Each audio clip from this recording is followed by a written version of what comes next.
Our boy is an exceptional soldier working under the command of the Aldemir Republic. He's part of a special platoon of elite soldiers commonly known as the Ghosts. This particular group is feared by soldiers and terrorist organizations around the world alike. After all, they're called the best special forces for a reason. Among them is our boy, an exception even among these already exceptional soldiers. His name is George Sai. Bro is a literal war machine. He can crunch numbers on the battlefield like numbers on an abacus. His name alone makes people shudder with apprehension. That's also why he's been given a nickname that perfectly fits his personality. Known as Mr. War, his exploits earned him not only admirers but enemies too, enemies who want him dead, and eventually he met his tragic fate. He was shot dead. Now, don't get it twisted. With all the glaze I just threw at our boy, it wasn't just hot air. There's really no enemy born who can take down a beast like him. He was actually betrayed by the people he once considered comrades. He executed one particular mission with such finesse that he alone wiped out the entire enemy force in record time. Of course, this didn't sit well with his greedy captain Beck, who wanted to be the center of attention. So the poor guy was eventually killed cold-blooded. Even while dying, he couldn't believe he'd been betrayed.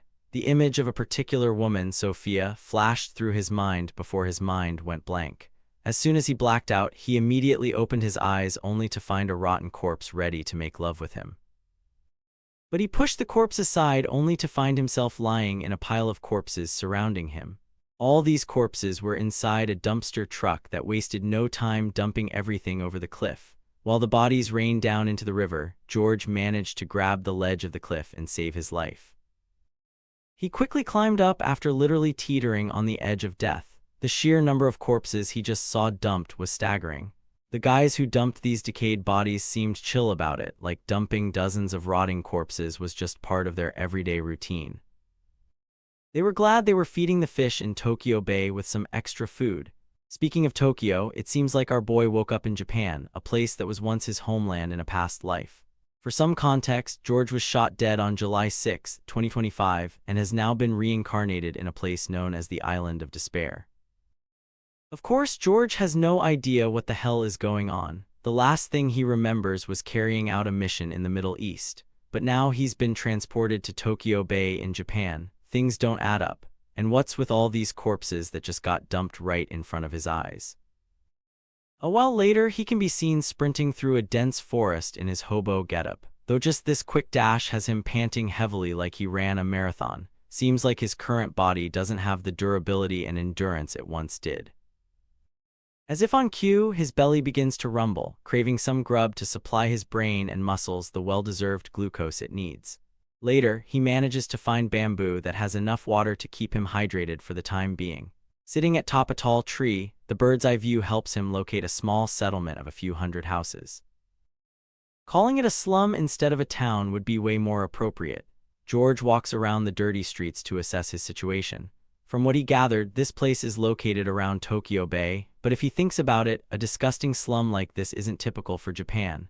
Suddenly, his eyes land on something shocking. He's looking at a mirror, staring at himself in disbelief. He isn't the same person he used to be. This body isn't his. To make things even more complicated, someone calls out to him from behind, calling him Michio. George's survival instincts kick in, and he immediately grabs the unknown figure who dared to put a hand on his shoulder out of the blue. Since this person looks unarmed, it's safe to assume he's no threat. So our boy lets go of the grip he had on the guy. Not to mention, this unknown person might be the one who can answer all the daunting questions clouding George's mind. First of all, George lets it sink in that his name is Moyo in this life, or at least that's what this unknown person says. The next thing to note is that this unknown person considers our boy his friend. My guy calms down, apologizes for the rough behavior he just showed, and extends a hand to help his friend stand up. The friend is relieved to see our boy doing well, especially since he took a brutal beating recently. Of course, Mo doesn't remember facing such unpleasant situations. The friend mentions the name of the bastard behind their misery, Za. Before the friend can elaborate, the Rue of Terror arrives right behind them, as if summoned by their terrible fate. My scumbag detecting senses are screaming that this dude is your average buff gorilla who thinks he's the main character. This bastard overheard the purple-haired guy mentioning his name, and he isn't happy that these two dared to say it without using proper honorifics. How dare these mere minors show such insolence? They must be punished. This gorilla balls up his fist and throws a devastating punch squarely on the poor guy's face who didn't even bother to dodge. The impact sends him skidding backward. Even though the bastard channeled all his frustration into that single punch, he still seems unsatisfied and wants to vent more of his pent-up anger. He grabs the poor guy by the hair and reminds him of the rules that only favor this bastard. And if anyone objects, they'll only be granted a spot in the grave. Unable to bear more, the scummy friend pins everything on Moyo, claiming it was our boy who called the gorilla carelessly without honorifics. Somehow, this scummy friend manages to convince the gorilla, who is now about to make Moyo his next target. He yanks the scrawny dude away and confronts our boy. He expresses surprise seeing our boy standing in one piece as he wasn't expecting him to survive, at least not after the beating he got last time. My guy remains indifferent, no matter how aggressive this ugly gorilla may seem. He's so expressionless that even the gorilla can't help but notice, and that only tempts this bastard to beat our boy even more. He's cracking his knuckles doing this pre-beating workout. Even then, my guy stays cool as a cucumber, no apprehension at all on his face. Eventually, the bastard's ego gets the better of him and he swings a punch at our guy who just lets the swing zip right past him. This bastard is all brawn with barely any brain behind that swing. In fact, Mo can tell this dude is just an amateur who doesn't know what he's doing. Usually my guy refrains from fighting civilians, but since he's under attack, he's got to do something to keep his self-control. Bro flips his switch and goes from a normal teenager to the next Mike Tyson. First, he ducks precisely and lets the fatty's punch fly over his head, then follows up with his own attack. It's a devastating blow that really scrambles the bastard's brain. While he may have survived physically, mentally, his ego is bruised beyond repair. The only reason this bastard didn't get his head popped is because the body our boy is in doesn't have much physical strength, but that's not enough reason for our boy to back down. He charges right back at the bastard. First, he slides to the fatty's left to avoid the incoming hit, then plants his feet and lands a devastating shoulder smash right on that big, hard-to-miss face. Shards of broken teeth fly everywhere and blood gushes out of his mouth. The pig is finally getting a reality check. He isn't the main character after all. This is just the trailer, and Mo's more than willing to deliver the rest of the movie if this bastard desperately wants to. If not, then Fatty can go. Squabbling with amateurs isn't his style. With those bruise-hurting words, Moyo turns on his heels, thinking the fight's over. But we all know this cliched Fatty isn't without his dirty tricks. He pulls out a knife, a literal knife on a teenager who isn't even his equal. That makes this scumbag times 100. He rushes at our boy, trying to claim his life with that pointy dagger in hand. Mo may have lost his old body, but he hasn't lost his spark. He senses the strike coming. Before he can react, a kid headbutts him out of the way and takes the dagger's path. Moyo meets the dagger again with agility and deflects it. After locking the bastard's hands, he shoots deadly glares sharper than the knife itself. Since this fatty pulled a weapon, it clearly means he's ready to kill or be killed. So my guy is more than ready to fulfill the suicidal maniac's wish. He hits the bastard over his collarbone and after tripping him down, slam dunks the bastard who's the size of a literal elephant. The kid who risked it all is left with his mouth wide open, unable to comprehend what Moyo just did, but we all know it's very, very, very real. Those screams of agony slipping from the fatty's fat ass are living proof. He doesn't even get the chance to recover before my guy is ready to throw another devastating punch. There you go, the last ballistic punch intended to send this bastard beyond the heavens. The kid watches in awe as my guy retracts his bloody fist. The bastard may have been rendered unconscious, but it wasn't enough to blow his head to bits. My guy had plans to send this dude straight to the funeral home, but his weak body once again held him back. The damage is negligible compared to what he was capable of in the past. So it's high time he starts working on this weak-ass body to reach the pinnacle of his former power. Let's not forget about that kid in the background standing with Eric eyes. He literally has no clue when the weak-ass Mo he knew turned into this macho man. The kid wants answers right away. Mo decides to be a little honest. He claims to have amnesia, which is why he can't remember anyone, including this kid. The kid reveals his name is Kyo, the guy who lives next door. Michio simply starts walking past the pig's body, claiming to have no recollection of anyone named Kyo. The little kid is rather annoyed to hear this. They make such a crazy duo, so how can Moyo forget their shared bond? The pig, meanwhile, is on the ground, his switch finally flipped, his head literally reaching boiling point. Meanwhile, our duo is trekking through the dirty streets of the slums. The kid is absolutely glazing over the fight sequence my guy whipped out against that oppressive fatty. He is so inspired. He wants to learn a few moves of his own. Mio shrugs off everything Kyo says and expresses his desire to learn more about this island. The kid then explains that the place they live is an industrial waste island floating in Tokyo Bay. Basically an empire of garbage crawling with filth and neglect. Seems like this is the first time Michio has ever heard of a place like this existing in Japan. Here, men are forced to sell their souls in mines while women and children survive by selling stuff or picking through garbage, and the concept of security doesn't even exist. Calling this place a cesspool would be generous. It's a festering land of filth where progress goes to die. Michio racks his brain and figures slums like these only exist in war-torn regions, or maybe even worse. As they walk, they come across a bakery selling diarrhea. I mean, food which is barely edible. Even then, the little one is so desperate for a taste of that stale bread, he starts to drool. The shop owner tries to shoo this broke kid away, which only hurts the little one's ego. Who gave this bastard the right to judge others? It's then my guy pulls out a currency note and drops it on the counter. The shop owner is quite astonished to see that much money coming from a teen who looks like a hobo. Kyo, meanwhile, is overjoyed to get the piece of bread. He's truly over the moon, though he's curious where he got this kind of money. The boy claims he scooped it up during his recent fight. While he doesn't take pride in robbing dead guys, every penny matters in a place like this, and survival takes precedence over morals. Of course, hearing him talk like that, Kyo can clearly tell this isn't the Moyo he remembers. A while later, they arrive at the kid's house. Indoors, the kid's mom lies on the bed, seemingly weak and sick. The joyful kid is happy to report that they're going to have a feast tonight with the bread he got. The mother looks like a dried leaf. Her condition clearly tells the grim tale that she is malnutritioned. Even then, the mother is more concerned about her little one and wants the kid to eat the bread.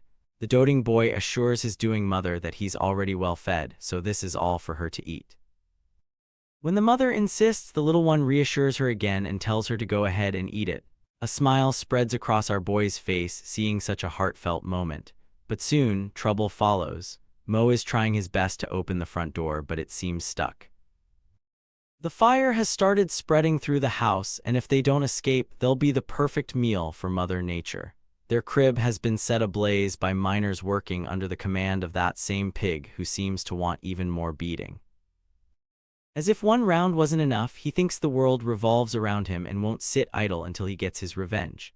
The poor mother and son are trapped inside the crib, while the fire spreads faster than the boomer parents forwarding WhatsApp conspiracy theories. Meanwhile, our boy is trying his hardest to shred the door and jump to the other side. But no matter how hard he pushes, all efforts fail. His soldier instincts scream that this is an elaborate ambush. The enemy has sealed the door from outside. There are at least 8 or 9 attackers waiting out there. He looks around the house, darting his eyes to find anything that can be used as a makeshift weapon. Finally, his eyes lock on a pouch that seems to contain something. Grabbing the pouch, my guy rushes out and blows the door open with a single kick. Even the guys reinforcing the gate are flung away like trash bags. The only thing waiting outside for our boy is that filthy bastard along with his filthy sidekicks. The entire pack cackles like hyenas, seeing their prey come out to get itself killed. The fat ass orders his soldiers to surround him from every side, and those laborers obey their master. They surround our boy completely while the fire behind him ensures he's completely trapped. The only way forward now is to fight these bastards. He's definitely not vibing with this fat ass who still hasn't learned his lesson. The bastard responds with a sassy smile, thinking he's got it covered. But in reality, we all know who's about to get their ass whooped. He's here to punish our boy for the ego he bruised, and the only appropriate punishment for that offense is a death sentence.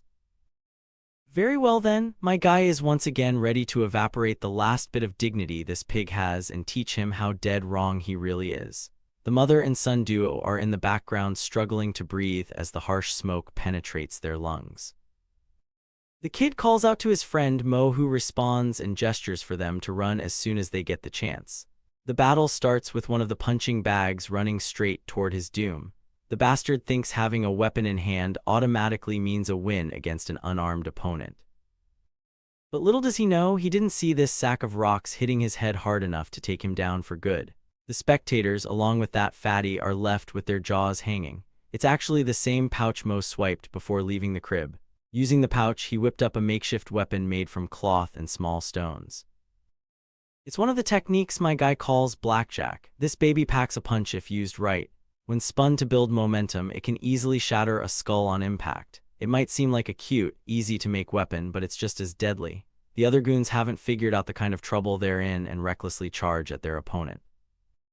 But my guy plows through the enemies, decimating them one after another with that weapon of his. A perfect skull smasher if you ask me, just like our boy promised. All the confidence that bastard had is now evaporated. With all the men dusted and decimated, my guy walks toward the final cookie. He's got a crack. In a do-or-die moment, the poor guy takes the plunge, challenging our boy and running straight at him. If he's going to die, might as well try. My guy swings his sack of rocks and destroys the bastard's hand into smithereens. All this whiny can do is whine out loud like he just got boned from behind. The dagger he once held menacingly is now lying on the ground. The big man is finally down on his knees, courtesy of a kid not even half his age, and this is exactly why this defeat is so humiliating. My guy is ready to deliver the final blow to put this guy down for good, but the big guy turns into a whiny mess, begging to be spared. All the begging goes down the drain when Moyo swings that sack of rocks again, ready to finish him off. Fortunately for the bastard, that little boy rushes in and stops Moyo before he can do what he was about to do. The kid pleads, spewing righteous about how killing is unethical, as if our boy doesn't already know that. But Moyo doesn't listen to the kid's jibber-jabber. He keeps swinging it round and round to build momentum. The whiny mess starts running for his life while my guy keeps spinning that sack. With enough momentum gathered, he skillfully directs all the inertia toward that bastard. Luckily, that devastating blow misses and instead knocks down a nearby tree. Crazy that bro literally knocked down a tree with that explosive hit. Now, imagine what could have happened to the fatty's ass if the hit had landed. I really want to see his ass flying with bits and pieces. Even my guy was hoping for the same, and now he's disappointed he missed. The whiny ass finally manages to run off with his life. The kid finally breathes a sigh of relief. Somewhere in a shady warehouse under the moonlight night, we see that fat ass named Z meeting his boss. He's sucking up, begging to kill Moyo, calling that teenager a monster behind the decimation of their men. Eventually, he manages to earn his boss's favor, much to Za's happiness. But he never saw that punch coming from his very boss that turned his face into a bloody mess. Boss is pissed to hear this fat ass got whipped by a mere slave miner. This is an offense he can't tolerate, and this fatty must be punished, and the punishment will be execution level. Fatty starts crying, knowing full well what's coming. The boss keeps raining punches, his fists laced with brass knuckles. After turning the poor guy's face into an unrecognizable mess, he finally stops. His pet dog also gets a taste of the blood of his master's last victim. I say Fatty is the last victim because the boss already has his sights set on our boy, and we all know how that's going to end. Later, we cut back to the rundown house that belongs to Moyo, where the kid and his sick mother are calling it a night. The kid feels the weight of it all, so much effort he put into building that place, and now it's down the drain. He feels helpless, clueless about what to do in this hopeless situation. The sick mother doesn't want to be a burden by staying in Mo's crib, but the boy is pretty chill with that. After all, this is a deal, not like he's doing them a favor out of a melting heart. They give him info about the island, how it operates, where the food and other supplies are stored, any other key information that might come in handy against the bastards ruling this place. He wants to know everything, even the tiniest detail. Kyo, meanwhile, is fed up with the indifferent expression and soulless tone Mio's been rocking lately. The kid's lid is totally flipped. My guy, on the other hand, thinks this isn't how Kyo should be acting toward a total stranger. Kyo understands that his friend lost his memories, but doesn't get how his entire personality changed. Is there a glitch in the Matrix? Internally, Moyo syncs with what that kid is saying. Back in his previous life, he was a soldier shot dead by his own allies. He's sure someone senior was behind his assassination, likely Captain Beck. With all that happened, he isn't ready to sit idle in these slums. He will escape this filth hole for sure and exact revenge against every last one of the traitors who killed him. In the morning, he can be seen doing his usual body strengthening drills to get a bit of his former strength back. He starts with handstands, then moves on to vertical push-ups, making sure his arms and core get enough work.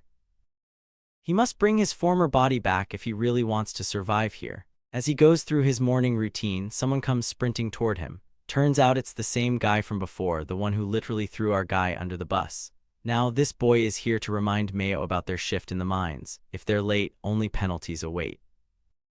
My guy doesn't dwell on past events like how this crazy ass betrayed him on the spot and decides to visit the mines. He might gather some good intel there. In the underground mines, all the miners stand in double file under the command of their boss. Among them is our boy and a few of those goons he beat pretty hard yesterday. They start shaking when they spot our boy and the crew. Moyo doesn't take long to recognize who these guys are. The boss finally bellows with an urgent announcement. Za, supervisor in charge of Team G, is dead.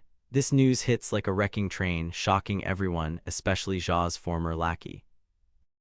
With Za out of the way, the boss appoints number 8 as the new leader of Team G, the same guy who betrayed our boy.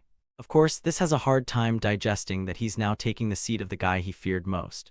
About the mine, slave miners are forced to do physical labor from 7:00 a.m. to 11:00 p.m. They work deep inside the tunnels under harsh conditions. The brutal, unforgiving workplace causes many health problems, especially for people in their 40s. It's hard for them to keep up, so more often than not they get penalized for working slow or just taking an impromptu break. Either way, you earn a beating. Thankfully, this time they have number 8 as site supervisor, a whiny and untrusting guy but kind-hearted. His name is Masa, and he gives his fellow workers enough encouragement to lighten their mood. He doesn't just support one teammate but visits everyone, offering words of encouragement. Seems like this guy isn't so bad after all. Even Moyo is glad to see this. Out of the blue, the boss of the mining camp starts yelling at the workers. He aggressively pushes Masa away and steps forward. For all he cares, he hates people who act soft and all pooky. This is a place where only real men are needed, just as the poor miner is about to get an unnecessary beating. My guy throws his pickaxe right at the bastard's feet and pretends his hand slipped. He immediately apologizes, though aggressively. Not that this apology is enough to satisfy the rabid bastard who's getting cocky just because he got a senior post. As he's ready to throw down with our boy, the big cheese himself arrives, much to this bastard's dismay. The boss has overheard everything and wants his lackey to fight the big guy instead. By the way, his name is Kusanagi. Everyone in the mine panics seeing the big cheese show up. The cocky sucker who used to terrorize every worker now feels terrorized himself. He would never dare fight his master. Disappointed, Kusanagi balls up his fist and throws a devastating punch to his lackey head. The others are losing their minds while Mo takes note of the skills this man has. Kusanagi precisely targets pressure points and knocks his opponent out. With the lackey down, the bastard is ready to fight the next guy. Since the only reason he came here was to fight our boy, he takes this chance and tries to drag Moyo into a duel. But Mo has a strict rule against fighting without reason. Of course, Kusanagi isn't backing down, not until he exchanges a few fists with our boy. So, the bastard lunges at Moyo, who in response quickly gets into stance, ready to fight on such short notice. The blonde brood has been meaning to weed out the rat who gave his underling a beatdown. In response, our boy quickly throws up his hands to protect himself. The lunging Kusanagi unleashes a flurry of blows, hammering down on Moyo-Unk's defenses. Each attack is heavy, forceful, and hard to defend against. Even those watching, like Masa and his group, are fully convinced that Kusanagi will kill him at this rate. Mo himself is feeling completely overwhelmed without any chance to retaliate. He paces himself and tries to find an opening. He can't help but admit the professional fighting ability of his opponent, who is executing the best punches he can. Despite his perfect execution, no human can keep up those perfect attacks. Kusanaga's wide swings expose him to a retaliatory strike. Using that to his advantage, our boy quickly ducks the attack and bashes the bastard's face with a heavy punch. Masa's group is at a loss for words, unable to believe that their friend genuinely connected an attack against Kusanaga's face. But things were too good to be true, because even after exploiting the opening, our boy's punch failed to connect. The blonde caught it, and he's actually impressed to come across an opponent who can hold his own. Bro wants to keep on fighting when suddenly a loud voice commands them to quiet down. Upon sight of director Akichi, the miners quickly kneel down in respect. They show him supreme respect while he's out here trying to carry Izen's aura. Michio now finally knows about the man responsible for governing things around on the island. The director appears to be annoyed at Kusanaga's actions, believing that they'll keep on losing slaves if he keeps beating them to death. He even threatens to report the situation to the blood-pact Marcus if he doesn't stop. The very mention of the blood-pact Marquis causes Kusanagi to shudder and reconsider his actions. Bro pulls out his charming side and acts like he was trying to help out with a bit of guidance for the miners. Walking past, Akichi grills him to the ground, reminding the brute that all he's good for is punching things. Things that actually require room temperature IQ are far above him. The remark pisses him off to the core, but it's not like he can punch his own damn boss, although I'd love for that to happen. As for the kneeling slaves, Akichi pulls up to remind them that their job is to focus on mining instead of eating dirt on the ground. To him, they're nothing more than sub-tier humans, and their only use is to keep on mining to the day they die. The scene cuts to their lunch break. Eating his food, Michio is utterly depressed because of how cold and tasteless it is. His coworkers dread the taste and feel jealous of the supervisors who always appear to have excellent meals. The slaves beg for a day where they can experience a tasty lunchbox like theirs. While Mo's busy eating, his buddies are complaining. Surprisingly, Masa turns up to our boy, offering him a taste of the exquisite lunch he received. Since he's a supervisor, he's included among the people who can experience the joy of good food, and he wants to share it with Michio. However, our boy sharply rejects the offer, shocking Masa to his core. No one would refuse food like that, but the reason our boy refused is actually related to his personality. He doesn't like to owe anyone a favor. Hearing that, Masa decides to sit right next to him, explaining that it's not about owing someone a favor, but rather it's his idea of apologizing.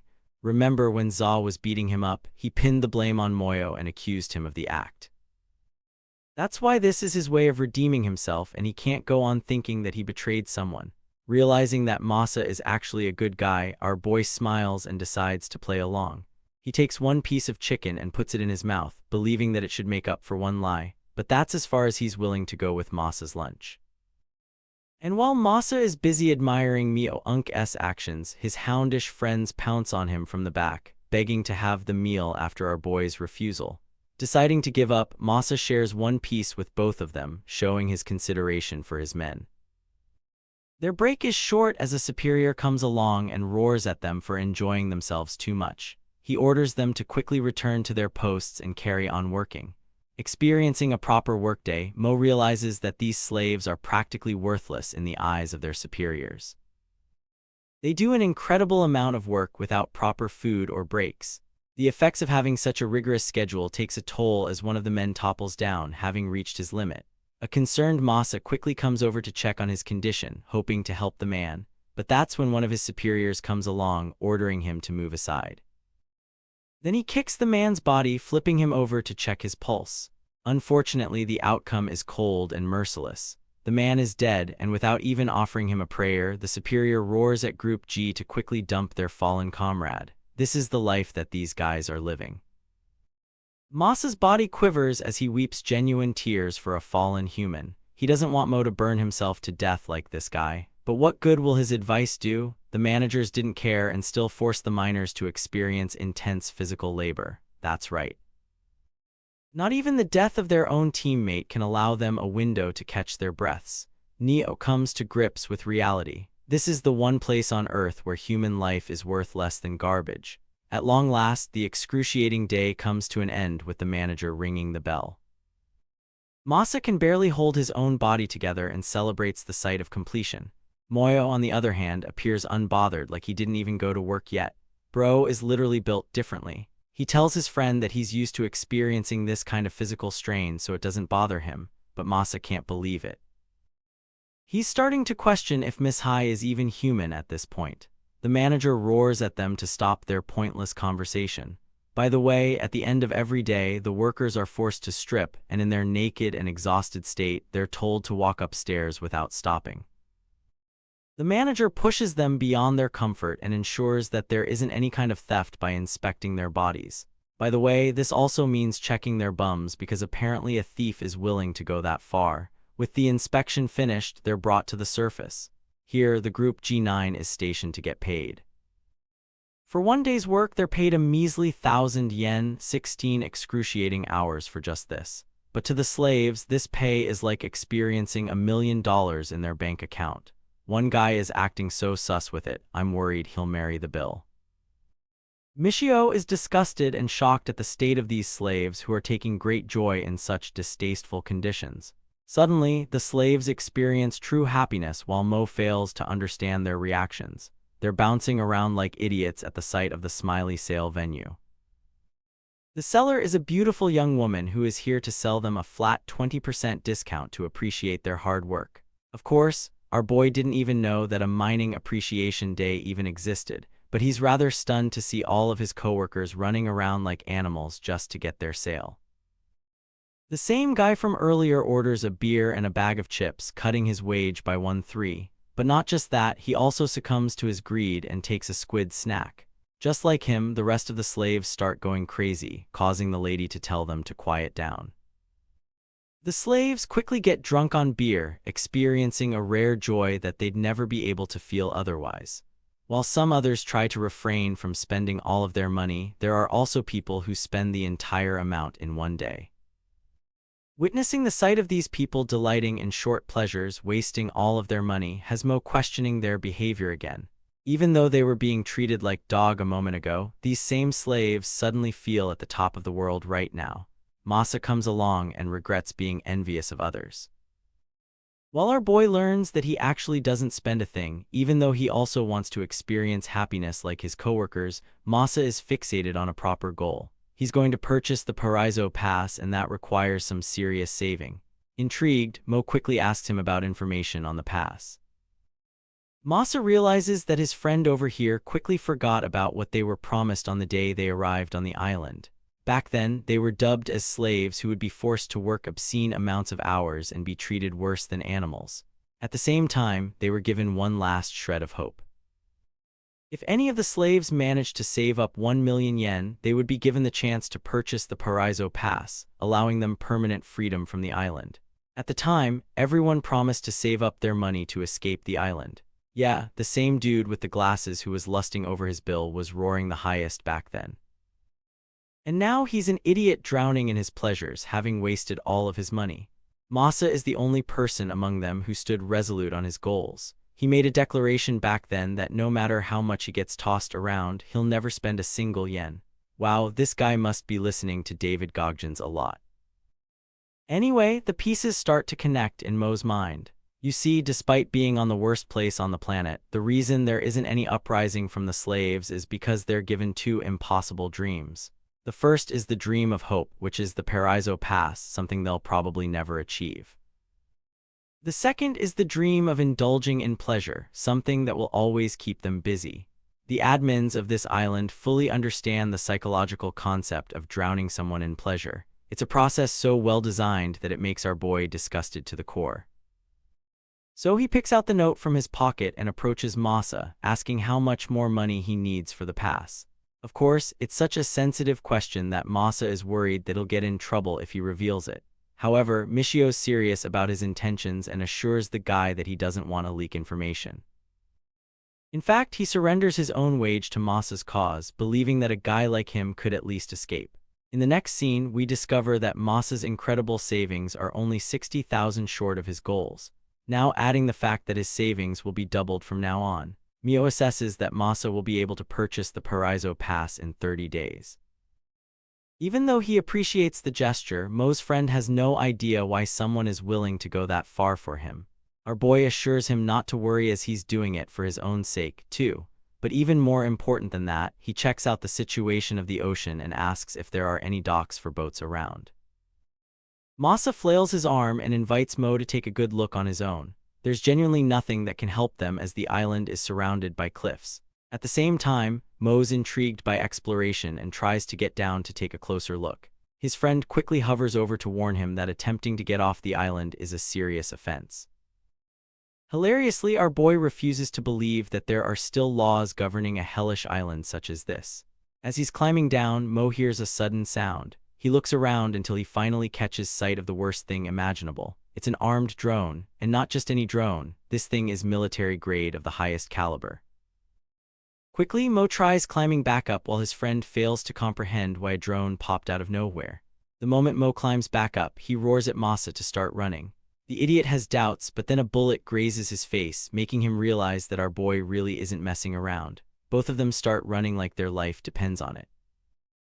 Mace is out here screaming at the top of his lungs while our boy is hilariously telling him to keep his mouth shut. The drone fires a barrage of bullets, but in typical main character fashion, they all happen to miss. Mo takes a peek at the drone and quickly identifies its exact model as the SG Nemesis version 1. This machine fixates on a moving target and doesn't stop until the target is executed. The thing won't stop chasing you, even if you somehow stole Andrew Tate's Bugatti and ran with it. Nicknamed the Mad Pursuer, this drone is such a murder machine that it made hardened soldiers on the battlefield tremble in fear. Our boy realizes that they can't keep running forever, so he changes direction and leads the drone into a dead end. Even Masa thinks it's a bad idea, but the best he can do right now is rely on Moyo's plan. Sprinting full speed, they force the drone to follow them by also changing directions and heading into the thick forest.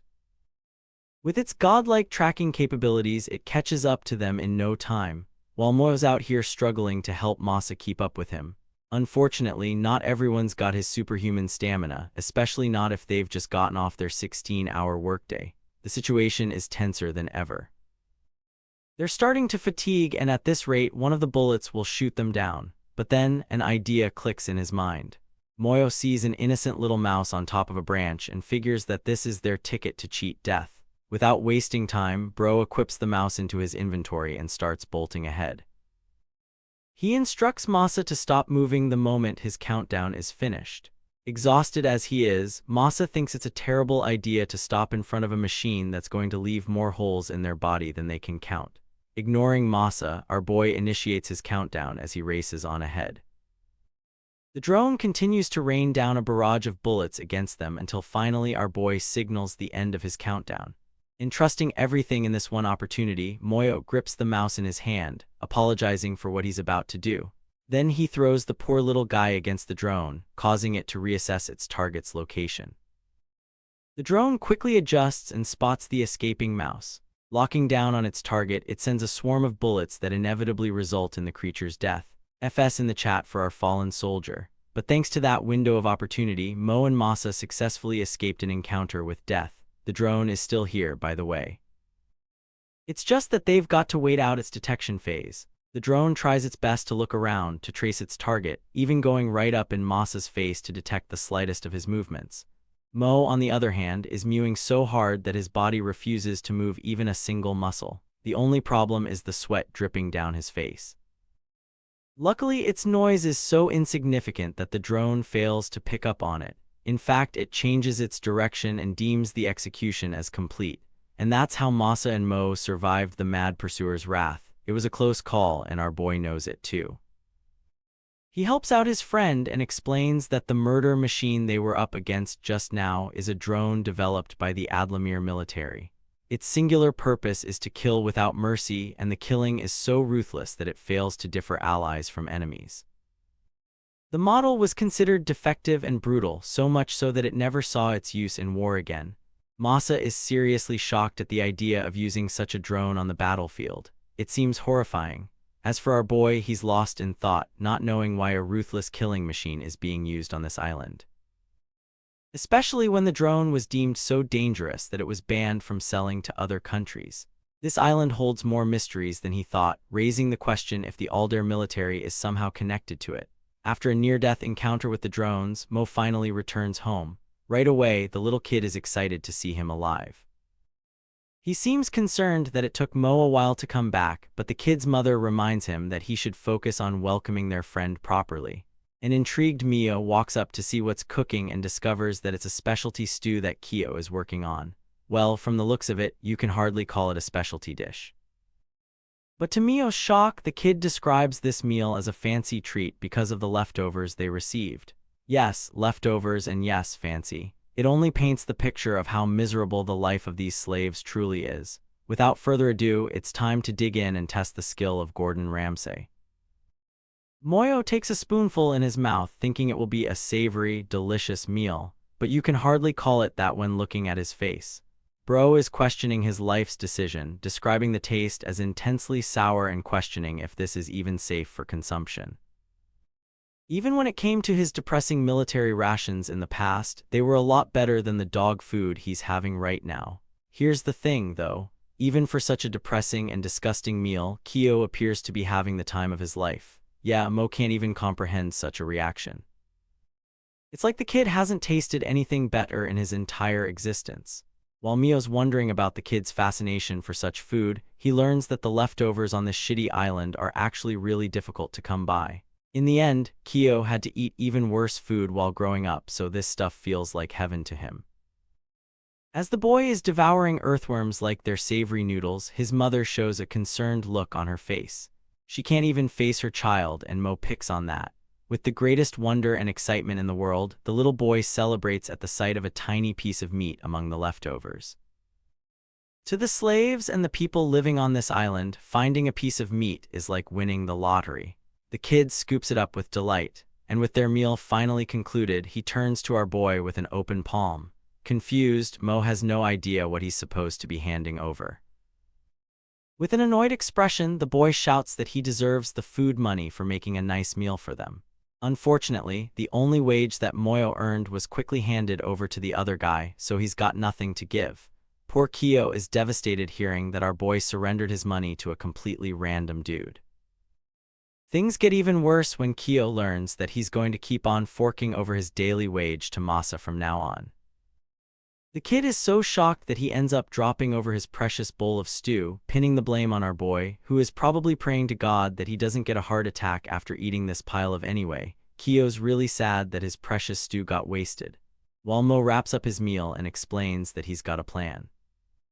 He instructs the kid to grab all the leftovers and follow him. The kid's got no clue what our boy has in store, but he decides to follow his advice anyway. So in the very next scene, they're out here in the forest staring down a basket and a bunch of scraps.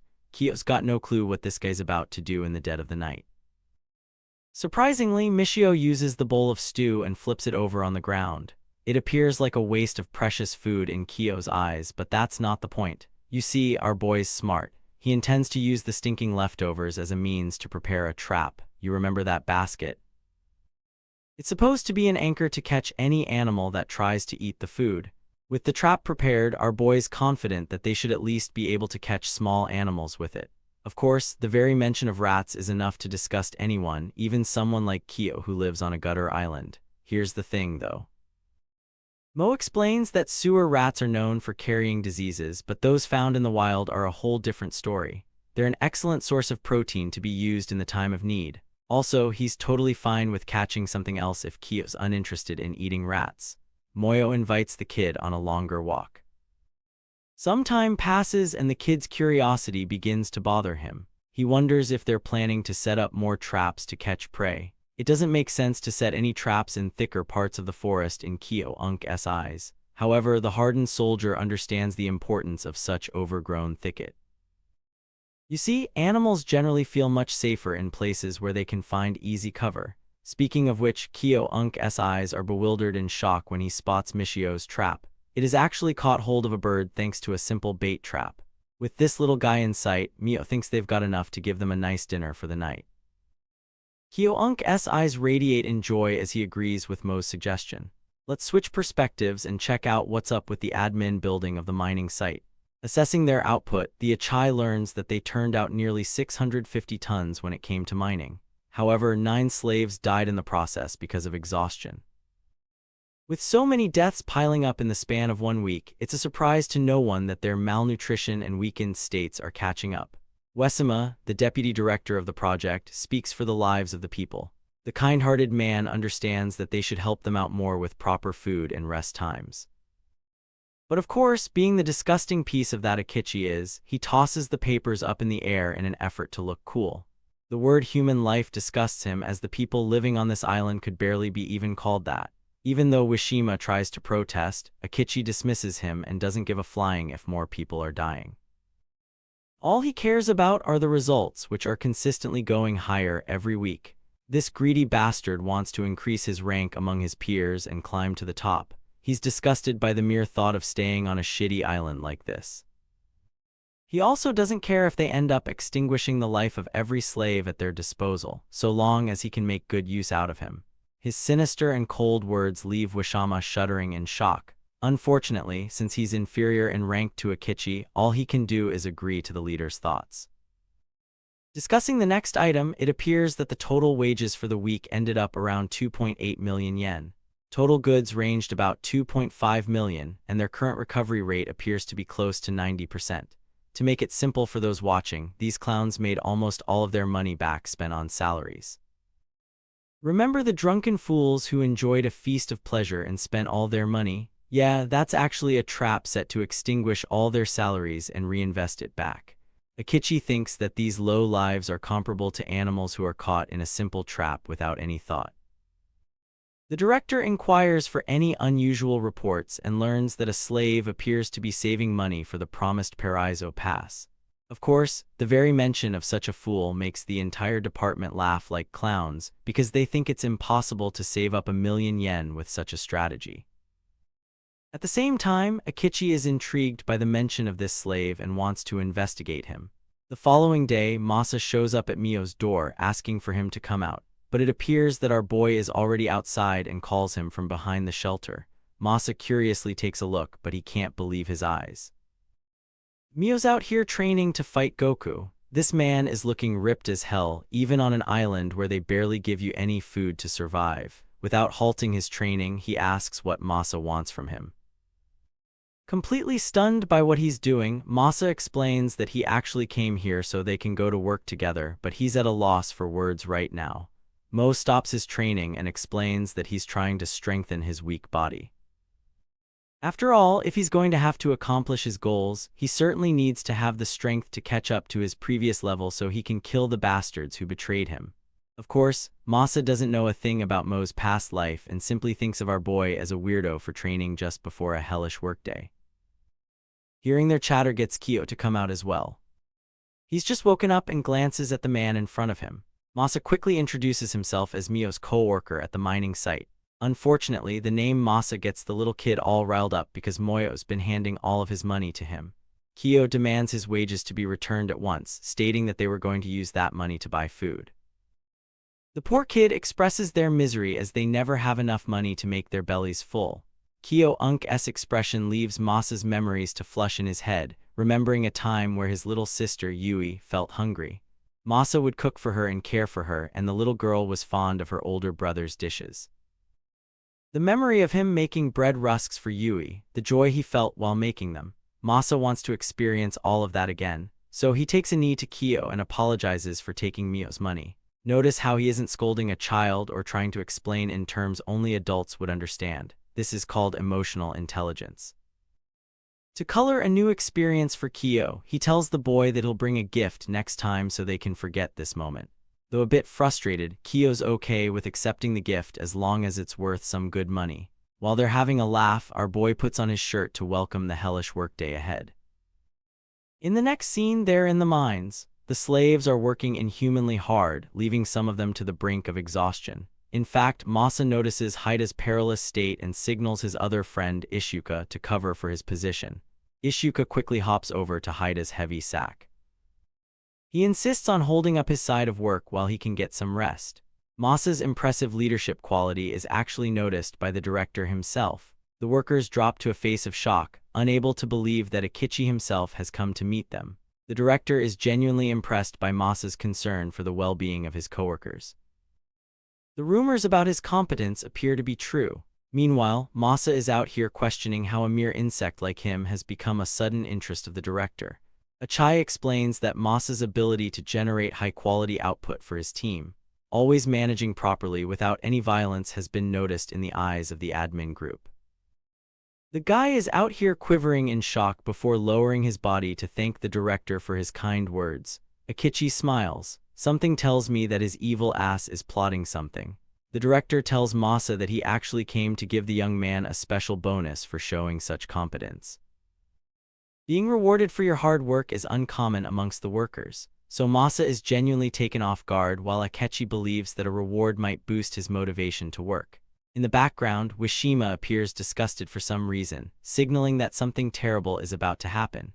Even our boy Mo is sharply observing the scene play out. The cunning director explains that in order to receive such a reward, they should talk someplace safe since this mine is full of malicious people who can steal his reward. And with those words, he lures Masa out, imploring him to come with them to a safer location.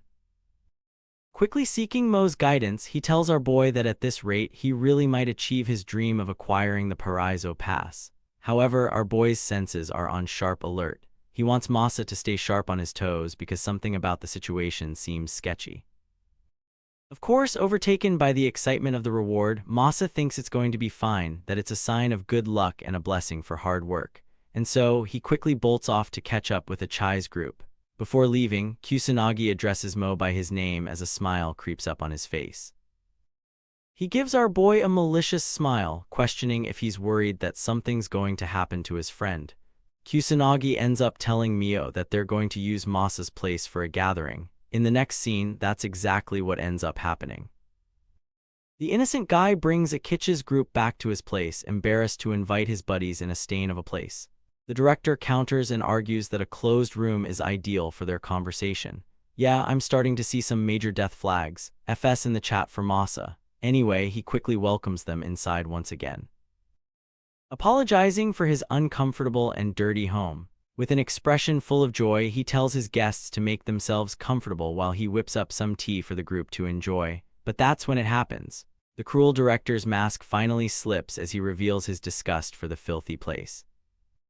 Before Masa can even process what's going on, Akechi signals his men to search every last inch of his home. His men quickly trash everything for any signs of money. While Masa is helpless to stop them, the poor guy ends up eating a powerful punch in the gut at the hands of Kusanagi, leaving him vomiting on the ground just to catch his breath. Next, a guy mounts on top of his back, restraining both of his arms. Poor Masa's misery reaches a new low as he fails to understand what's going on. Aizen Wannabe over here does the cliché glasses pose and shares Masa's intention of buying the Paraiso Pass. The director wants him to reveal where he's hiding all of his precious money. The poor guy is at a loss for words until the brutal director grabs him by his hair, treating him like he's subhuman as he drills it into Masa's head that he doesn't like wasting time. The merciless HI assures him that if he doesn't reveal the location of the money, he'll lose more than just his cash. Poor Masa realizes that the special bonus has been a lie all this time. While the director feels disgusted by his low IQ, reduced to tears in a pathetic state, Masa pleads for mercy, stating that he doesn't have any money to his name as he's just a slave. However, Achai doesn't like wasting his time and slaps him into the ground.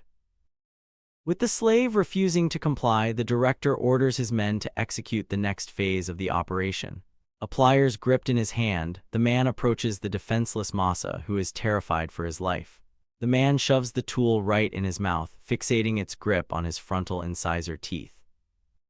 Mercilessly, the man starts pulling his tooth while Masa grovels in pain and tears, begging for them to stop. The psychotic director ignores his cries and orders his men to finish it. The result, a tooth pain comparable to your average visit at the dentist's office. Blood spews out of his mouth as Masa loses his mind in shock and agony. The director reminds the slave of his position and what he said earlier. If Masa had simply given up the location, he wouldn't have had to endure such torture. But it doesn't end here. Akechi is more than thrilled to do it again if Masa refuses to talk, with every refusal resulting in the slave losing another part of himself. In the next scene, we get to see the sight of the workers who have just concluded their workday for a break. They're talking about Masa and how he and the director vanished off for a long time. While some are speculating that the chief of the operation has taken a real liking to their friend, our boy isn't so sure. He sees the deputy director Wima returning to them, but with a look of disappointment and sadness on him. Curious about what happened to his friend, Moyo asks for Ma's condition. The deputy director does his best to feign ignorance, acting like he doesn't know, but Moyo bites back, countering that he knows these guys are scheming something behind the scenes. Wishima wasn't expecting to get confronted and put on the spot, but for Mo's safety, he lets the guy with a piece of advice. He doesn't want him to investigate deeper if he values his own safety. The advice frustrates our boy, but unfortunately there's not much he can do in this situation. And so in the next scene, we realize that Masa's brutalizing torture still hasn't ended. No, he's lost most of his teeth and can't even say a thing without wailing in pain. Seeing him grovel in the dirt, Akechi advises the slave to stop resisting, or else he'll never be able to eat the same way again. Mouthing what little words he can in his pathetic state, Masa roars once more. He doesn't have any money, so he can't say anything. His persistent attitude pisses off the director even more, forcing him to prolong the torture. Masa loses yet another tooth, but here's the absolutely terrifying part. This time, his captors push the same sharp tooth right up into his gums, causing a searing amount of pain. Having placed the tooth back into where it was, Achai smiles. The bastard's probably thinking he's being nice about it, too. The director's methods of torture appear to be clear. He's going to make sure the slave loses all of his teeth, and then he's going to make his men plant them back inside. This psychopath sings to the tune of extraction and reimplantation. As Masa continues to lose his teeth before them being shoved back again in agonizing manner, they've made a complete mess of his mouth with no mercy or plans of stopping in sight. Truly, he was dealing with the most abominable humans on the planet, the ones that took great enjoyment in the suffering of others. The same song continues as the director takes great ecstasy, which is tragically contrasted by Masa's terrifying screams. With yet another session of torture concluded, the director wonders if the slave has finally diced to change his mind about the money. Masa's face rests among his chipped teeth. The only thing comforting this young man are the sweet memories of his sister. That freedom, that joy, that future is the reason he has held on for so long. In fact, he plans to keep going, promising never to give up because Masa is willing to do everything to get off this shitty island. Back at home, his little sister Yui had some medical problems requiring surgery. The surgery was a success, but it left his sister sad for her brother's money. Masa didn't let her feel a thing and told her he'd gotten a new job and that he was going to make sure to earn a lot for her sake. And that's why, despite being at the lowest point of his life, having suffered an unfathomable pain at the hands of his captors, Masa refuses to give up. He doesn't want his sister to be all alone. I have to stop and admit one thing. Masa has just become my favorite character, even more than Mo. What an incredible guy. The director is starting to reach his limit. He can't believe that a mere slave is out here putting up a fight and still acting tough in the situation he's in. In response, Masa still doesn't budge and maintains his story. He has no money. Akechi is starting to run out of options until Kusanagi decides that it's a good idea to step in. The first thing this meathead does is kick his own men. Even the director is shocked by Kusanagi's sudden move. The blonde brute thinks that their current tactics are failing them and that it's time to switch strategies. Before he can even ask what he wants, Kusanagi grabs the whimpering slave and admits that he's actually quite proud of Masa's spirit. Proud as he may be, this man quickly comes up with a haymaker 9000 and delivers it right into Masa's guts, literally shattering his ribs, spewing out blood, and yet another wave of unimaginable pain. Masa is groveling to catch his breath. The blonde is once again impressed and thinks that the people who refuse to talk even after a beatdown are the most enjoyable to torture. So basically, this man is out here enjoying himself while crumbling Masa's persistence. He loads yet another punch. The same punch that is capable of shattering one's bone upon every impact. The tortured slave describes this situation in his mind, believing Kusanaga's punches to be even more painful than the torture of pulling teeth he endured all day. Taking great joy in hitting him, Kusanagi prepares to hit him again. If this attack connects with his head, even Masa knows that he may not survive it. His final thoughts are once again his sister's precious memories, who really only cares for her brother to return alive. The soul-reaping punch connects against Masa's body while Akechi enjoys the sight, commenting that all of his miseries could stop if he starts talking. The brutal beatdown continues. Kusanagi destroys him front and back, treating him like a punching bag. Masa's torture is copied with his sister's beloved face. He's sent flying with every punch and still refusing to talk. The director's composure is starting to crack. He roars at the slave to just reveal the damn location of the money. Despite all the hell he's endured, Masa still doesn't fall. He maintains his stance. There is no money, what a guy. Akechi is done with the torture and gives full permission to the meathead to end his life. Taking great delight, the guy loads a monstrous punch as the scene cuts off. While this is happening, Moyo is blitzing full speed to catch up to his friend's place, clearly worried after his conversation with the deputy director. But when he arrives inside, there's nothing. Nothing except a pitiful man covered in blood and bruises all over him. A man who can barely breathe but still manages to utter Myo-unk's name. Mio's appalled to see his friend in such a condition and holds him in place. Thanks to his military experience, he fully understands the dreadful condition Masa is in. This kid has fractured most of his lower ribs and even his breathing is at an alarmingly rapid rate. This is bad news, especially when there's a chance of a rib piercing one of his lungs. As for his face, Masa appears to have nasal and eye socket fractures all over him, not to mention the skull fractures too. There are painful stab wounds inside his gums and clearly no teeth to be found. I think Mo's hopes for his friend's life are slowly withering away, just like mine when I see Masa in such a state. Weak pulse coupled with such traumatic injuries, it only leads to one question in our boy's mind. He's dying to know what kind of humans continue to torture someone to such a condition. Despite his state, Masa strings together a bunch of sentences and feels sorry for not following Mo-unk's advice. In the end, they really were after his money. But even after all this torture, he didn't break. He protected it with his life. All that determination barely matters anymore because the money is useless to Masa in the condition he's in. So he makes a noble decision to entrust every last penny to his friend Michio. But because of Mio's personal beliefs, he doesn't like to be owed favors. In fact, he's got hope in his friend's recovery and wants Masa to use it to help himself. However, it appears that Masa's spirit has already accepted the cold, hard reality. He's not going to survive. He's dying in his friend's arms, and if he doesn't hand over the amount to the one person he trusts most, all of it will be for nothing. And so Masa reveals the location of where the money is stored. The place is just up ahead. It's a marked tree, and just next to it, the money is buried underneath. Masa fully understands that he's working night and day to acquire this amount. The fact that he's entrusting it to Michio means a lot. The only thing he asks in return is for Mio to find his sister once he's off the island. The mention of a sister surprises our boy. Even in death, Masa can't help but rejoice in the memories he shared with her, of how she cut up her favorite skirt just to give her brother a present for working so hard. I can hardly imagine anyone smiling after the torture Masa went through, but he still happens to experience happiness, knowing that Mo will find her and help her. However, our boy doesn't feel certain in his chances and thinks that it's a promise far above him.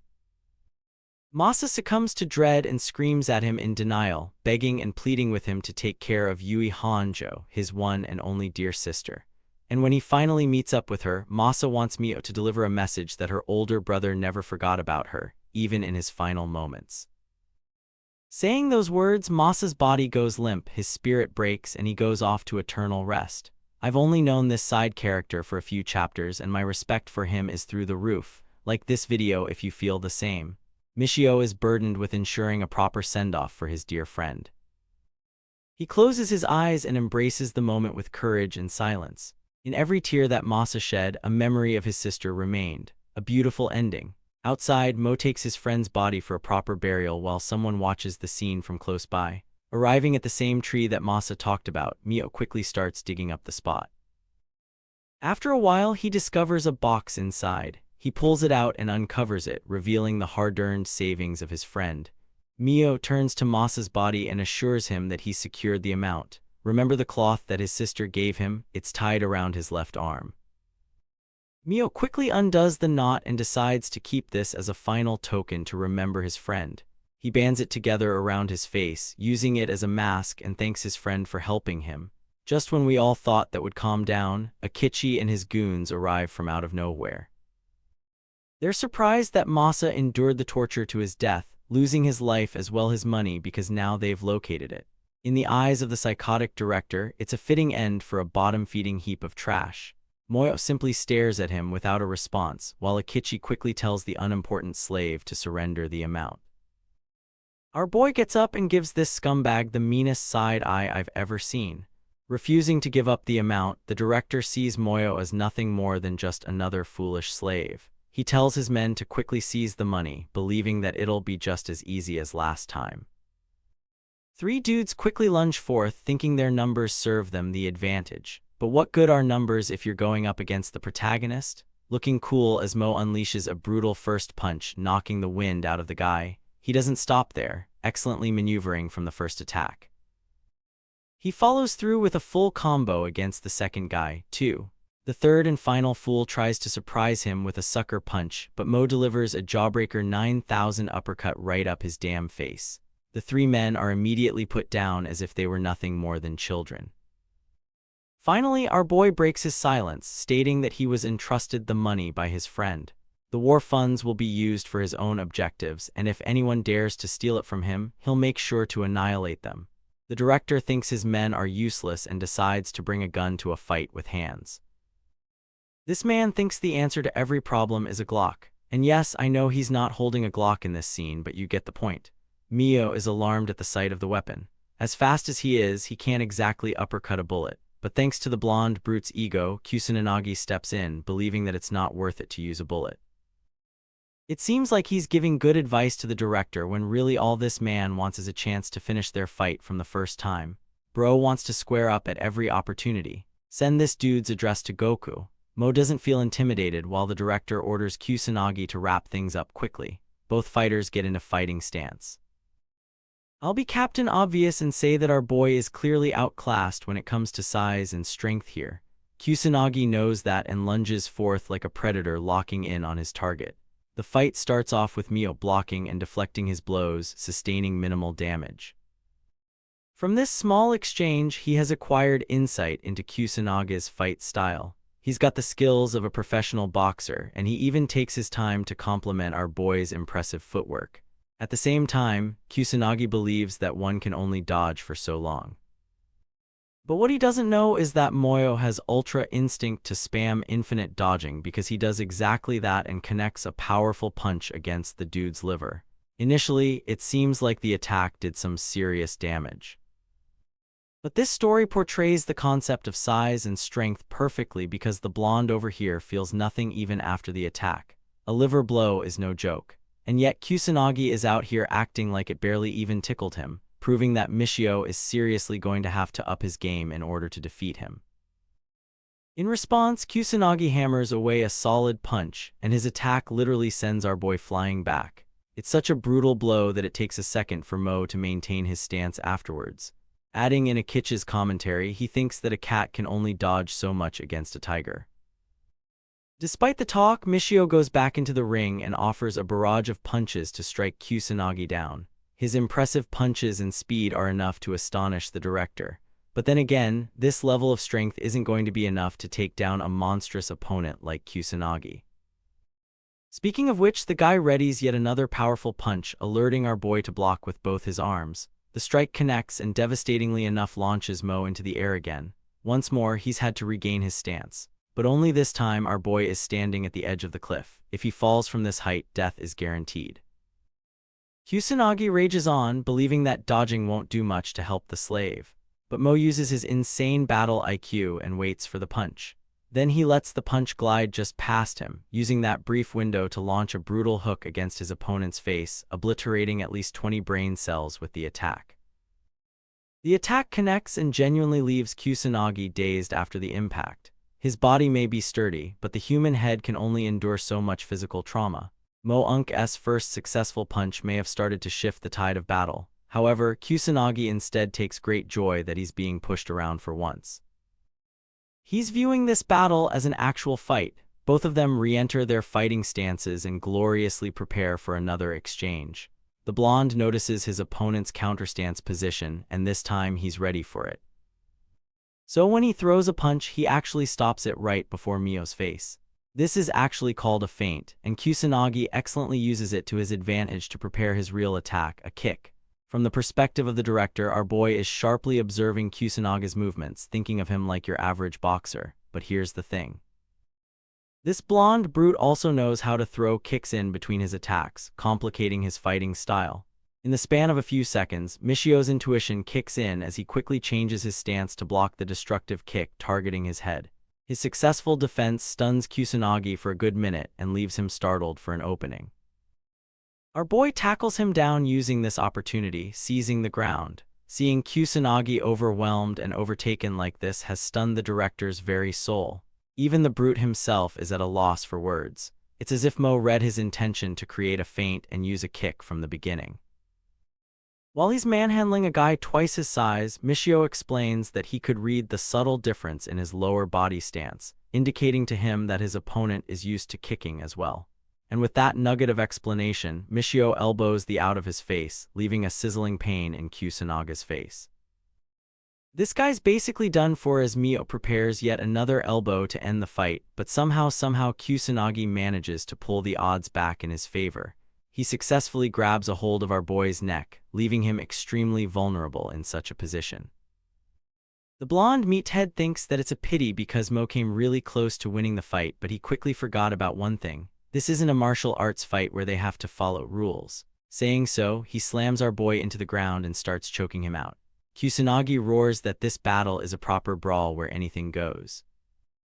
Mio is struggling to breathe and really doesn't have many options here. As for the director, Akichi is embracing entertainment. He hasn't seen Kusanagi go all out against anyone like this before. Even though many slaves in the past rebelled, it never went their way. Some of them were even skilled in martial arts, but in the end they were slaughtered by Kusanaga's hands. The thing is, this guy fights dirty. He's a brawler. He's a street fighter, literally. That's why he thinks he's above ordinary martial artists who are far inferior to his level. His experience in past battles gives him confidence as he chokes Mo on the ground. Luckily for our boy, he quickly applies the correct technique and angles a palm strike against Kusanaga's neck. Furthermore, he positions his leg in a stance that distances his opponent from getting a good hold on him. Kusanagi is starting to realize that he's not dealing with an ordinary martial artist over here. Our boy quickly shows him who's boss by maneuvering his legs into a position that they lock Kusanaga's arm. And then using the same maneuver, Michio transfers the momentum to his lower body weight, crushing Kusanagi on the ground and gaining back his chances of victory. The blonde brute doesn't even have the chance to process the situation. Michio has locked away his arm and pushes him down to hold him in place. Understanding the position they're in, Mo reminds his dear opponent of the he said earlier. If this is a real brawl, then everything goes right. To demonstrate his point, our boy shatters Kusanaga's damn arm, sending him a river of roaring pain. Losing an arm makes him Michio's little. Our boy gets on top of him and emphasizes that even though this is a brawl in Kusanaga's eyes, to him, this fight is even less than that. It's just a murder spree of one man, the most dangerous man the Alder army has ever recruited in their special unit, George Sai. He had a record for having an unmatched combat ability, so his fights could hardly be called a brawl. Kusanagi doesn't know any of this. He's just intrigued by what a mere slave has to offer. Applying a dirty tactic, he uses his fingers and aims right for Michio's eyes. Responding to a dirty tactic with a dirty attempt of his own, Moyo smashes his head against the force of the fingers, immediately breaking them and giving Kusanagi another painful experience. The thing about Mo is that in his past life, all he's ever known is a battle between life and death as a soldier. He's a killing machine who doesn't have any restraint. In fact, even now he goes for a full hammer thrust of his elbow, aiming to crush Kusanaga's head. Luckily for Kusanagi, he was able to evade it in time, but the same damn elbow didn't have any form of hesitation behind it. It even left a dent in the ground, making the brawler question who the hell he's up against. Any ordinary man would have hesitated before the act of taking a life, but Michio, a mere slave, is appearing to show no signs of hesitation. It's like a regular Tuesday for him. He doesn't even care or show emotion. He's literally being John Wick about it and thinks it's just another kill. The realization finally hits Kusanagi. He's dealing with someone who will only stop when he kills his target. Pathetically, the brawler tries to block with his broken arms, but he left an opening that Mio easily exploited, targeting a pressure point in his neck, adding on to his agonizing pain. Now, the situation has completely reversed.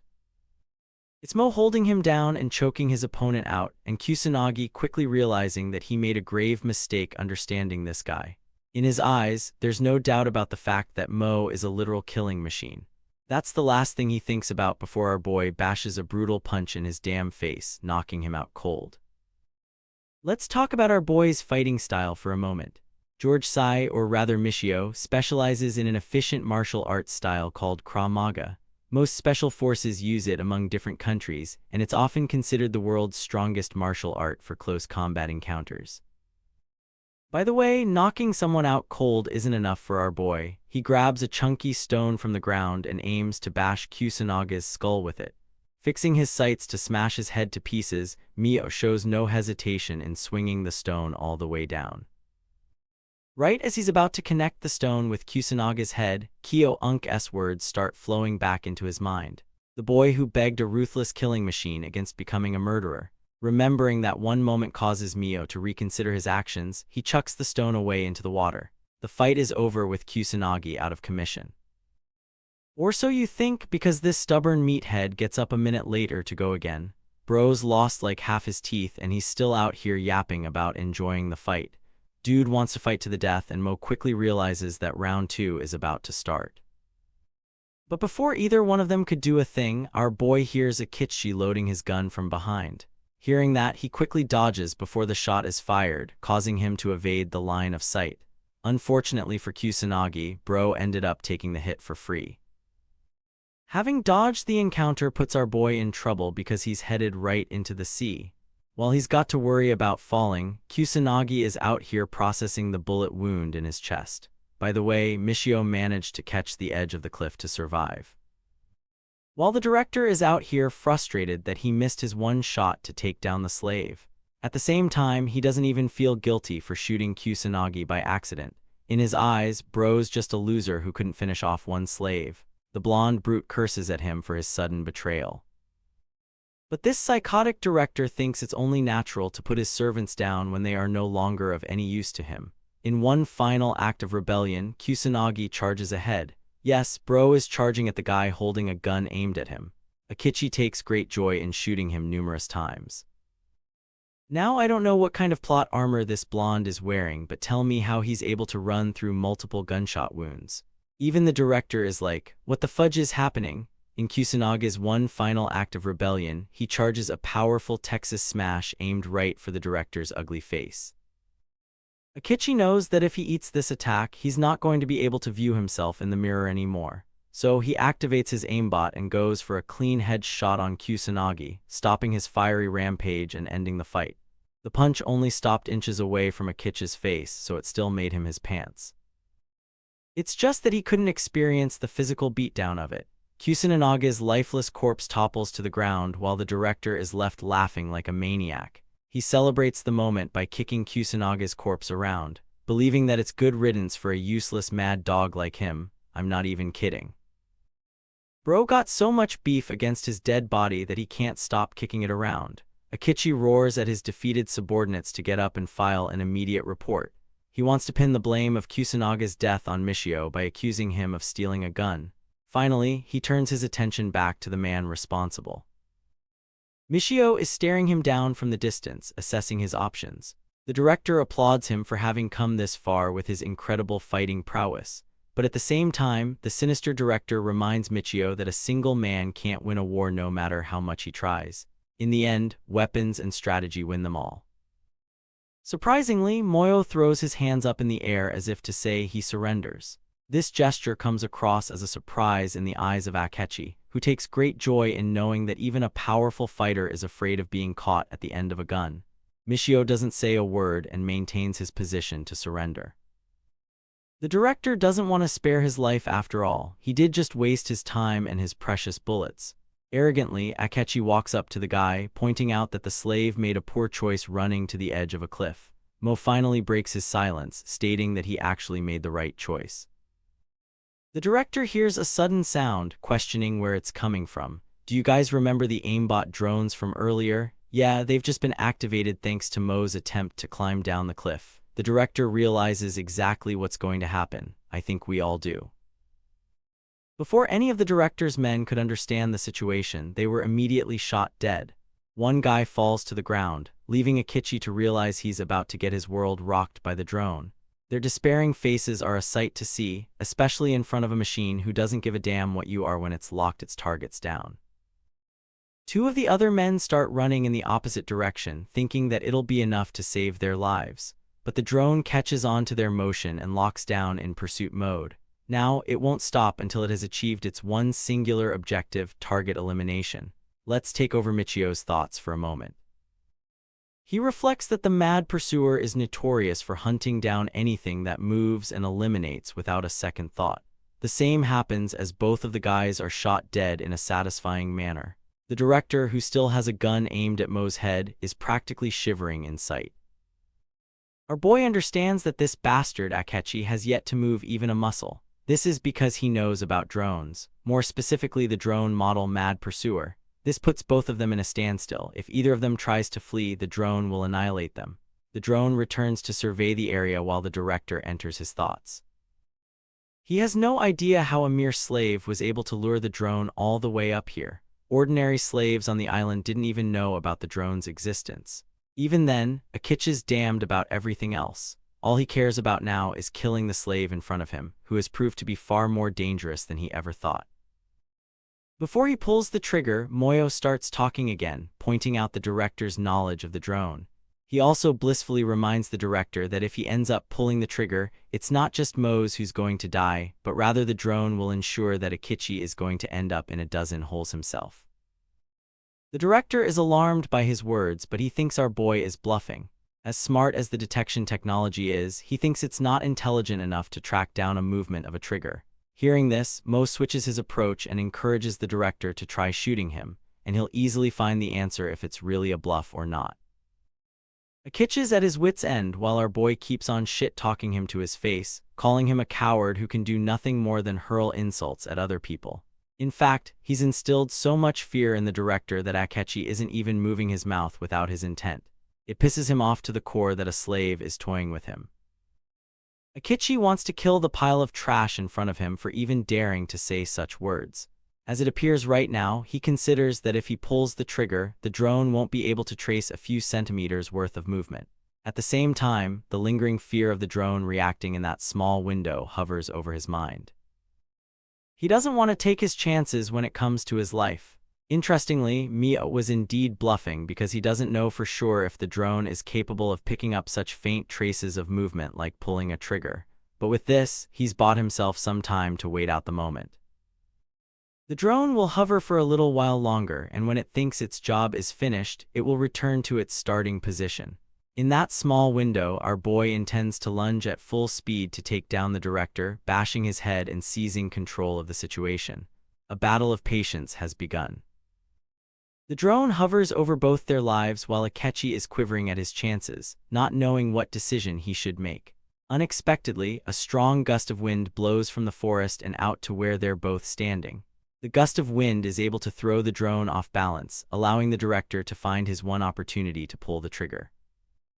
The bastard quickly opens fire against the slave. And no, this isn't one of those stories where the protagonist can dodge bullets point blank. But thanks to Akechi's stormtrooper aim, the best he could do is graze our boy's shoulder. By the way, because Mio reacted to the bullets, the drone quickly picks up on his movement and locks him down as a target. This is bad news, and our boy knows it. He bolts ahead without a second thought. The drone starts pouring down a barrage of bullets against him. The bullets completely fail to hit their target as Mo chooses to jump off the cliff. Here's the problem though. Bro can't dodge midair, and because of that he gets shot in his thigh, which is an entertaining sight to the director. The final scene appears to be one of defeat. Our boy's body is falling from the cliff. He has no defense and he's been shot twice in one go. As he's falling down, Moyo pulls one last maneuver and reorients his body midair, allowing him to stick a landing into the sea with both his feet. Mo may have fallen into the water, but this damn drone doesn't stop there either. Bro's out for blood and starts shooting down into the sea. The bullets luckily fail to connect with their target, but it still doesn't change the fact that our boy is terribly injured. Using this chance to escape, he maneuvers deeper into the water, causing the drone to think that it completed its target execution. Saying those words, the drone returns to its initial position where Akechi is waiting with a gun in his hand. He's not stupid enough to pick a fight with the drone, so he goes over to check the cliff and realizes that the slave met his demise. The sight of victory amuses him as he revels in his own glory. Bro's out here laughing like he's seen a skit from Trevor Wallace or Matt Rife. Back to our boy, Mo emerges from the water, realizing that the drone is gone as well as the director. With his immediate threats eliminated, the threat of his injuries replaces them. He's got a bad leg bleeding out in the water. Realizing that the bullet is actually still inside his leg, he quickly uses the cloth from his mask to stop the bleeding. The next step is to get the wound treated quickly. So, bleeding out while swimming as best he can, he approaches the cliff. But suddenly, he hears something. A megalodon is out here to take this man's life. The giant ass shark is about to slaughter him in half, but luckily he's able to avoid his demise. The realization hits him. Remember the blood? It lured the shark all the way here. In this brief moment, Moyo understood the true danger he was in. He wasn't just facing any shark, he was facing the supreme predator of the ocean. The reason why the movie Jaws even exists, the great white shark, a beast with a dynamic build made to kill and travel at incredible speeds.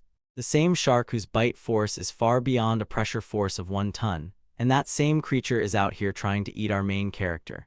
Mio avoids becoming dinner for the shark with another dodge. Though I'm not sure why he bothered glazing at speed if he can avoid it so easily. Though he avoided the bite, the shark's tail still manages to whip him with an incredible force, causing him to lose his breath in the water.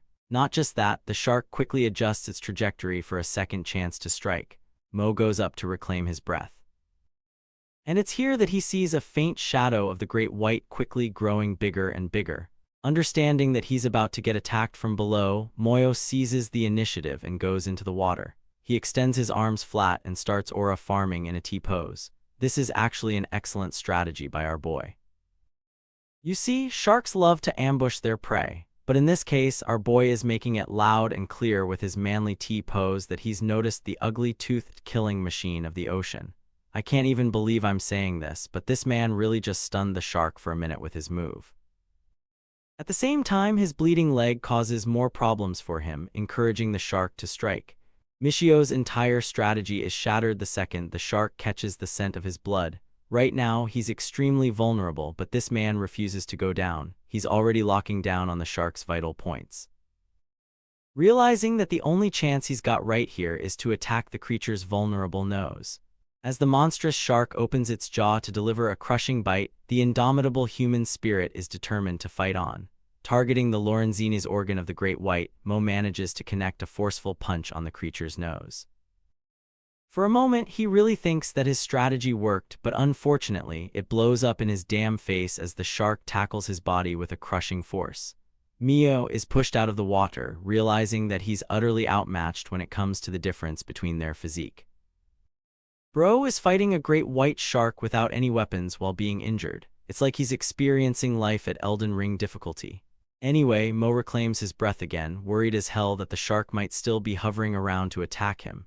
And yeah, it's about to do just that, this time taking advantage of Mo's blind spot.